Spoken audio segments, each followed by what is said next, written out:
അദാനിയുടെ തുറമുഖത്തിനെതിരെയുള്ള എല്ലാ കേസുകളും ഇപ്പോൾ കേരളത്തിലെ സർക്കാർ പിൻവലിച്ചിരിക്കുന്നു.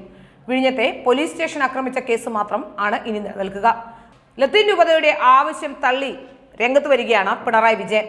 വിഴിഞ്ഞം അന്താരാഷ്ട്ര തുറമുഖ നിർമ്മാണത്തിനെതിരെ 2022 നടന്ന സമരത്തിൽ രജിസ്റ്റർ ചെയ്ത കേസുകൾ സർക്കാർ പിൻവലിച്ചു. 199 കേസുകളാണ് ആകെ രജിസ്റ്റർ ചെയ്തിരുന്നത്. ഇതിൽ ഗുരുതര സ്വഭാവമില്ലാത്ത 157 എണ്ണമാണ് പിൻവലിക്കാൻ സർക്കാർ തീരുമാനിച്ചത്.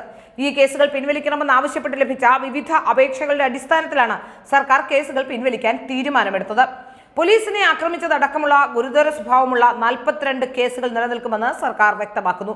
എന്നാൽ സ്റ്റേഷൻ ആക്രമിച്ച കേസടക്കം ജാമ്യമില്ലാ വകുപ്പുകൾ ചുമത്തിയ കേസുകൾ പിൻവലിക്കില്ല.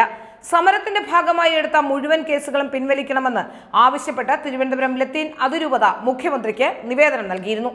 എന്നാൽ പോലീസ് സ്റ്റേഷൻ ആക്രമിച്ചതടക്കമുള്ള കേസുകൾ ഒഴിവാക്കിയാൽ അത് തെറ്റായ സന്ദേശം നൽകുമെന്ന് സർക്കാരിന് ഉപദേശം ലഭിച്ചിരുന്നു. ഇതിന്റെ അടിസ്ഥാനത്തിലാണ് കേസുകൾ നിലനിർത്തിയത്. ഏതായാലും ഈ തെരഞ്ഞെടുപ്പ് അടുക്കുന്നതോടുകൂടി ഇത് വലിയ ചർച്ചാ വിഷയം തിരുവനന്തപുരം മണ്ഡലത്തിൽ ഉണ്ടാക്കാനാണ് സാധ്യത. പിണറായി വിജയൻ നേരത്തെ തന്നെ ലത്തീൻ അതിരൂപതയുമായി ബന്ധപ്പെട്ട് നമുക്കറിയാം, അതിന്റെ പിറകിൽ ആ സമരത്തിന് പിന്നിൽ ആരോ ഉണ്ട് എന്ന തരത്തിലുള്ള വാർത്തകൾ പോലും വന്നിരുന്നു. ആ സമരം യഥാർത്ഥത്തിൽ ആവശ്യമുണ്ടായിരുന്ന ഒരു സമരമല്ല എന്ന തരത്തിലുള്ള വാർത്തകളൊക്കെ വന്നിരുന്നു. ഏതായാലും പിണറായി വിജയൻ അദാനി അംബാനി എന്നൊക്കെ പറഞ്ഞ് കേന്ദ്ര സർക്കാരിനെ കുറ്റപ്പെടുത്തുന്ന ഒരാളാണ്. പക്ഷേ പിണറായി വിജയൻ കേരളത്തിലെത്തുമ്പോൾ അദാനിയുടെ ആളായി മാറുന്നുണ്ട്. പക്ഷെ പുരോഗമനക്കാർ അദാനിയുടെ ആളായി മാറുമ്പോൾ അത് പറയാൻ ഇവിടെ ആരുമില്ല. നമുക്കറിയാം അംബാനി എപ്പോഴും പുരോഗമനക്കാരും ഇടതുപക്ഷക്കാരും ഒക്കെ അംബാനിയോട് വളരെ അസഹിഷ്ണുത പുലർത്തുന്നവരാണ്.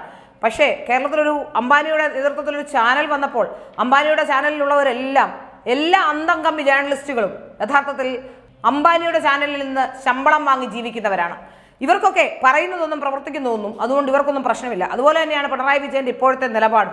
ഏതായാലും പിണറായി വിജയൻ ഇപ്പോൾ കേസുകൾ പിൻവലിച്ചില്ല. അത് വരുന്ന തെരഞ്ഞെടുപ്പിൽ ഏതു തരത്തിൽ ബാധിക്കുമെന്നുള്ളത് ഏറ്റവും പ്രധാനപ്പെട്ട വിഷയം തന്നെയാണ്.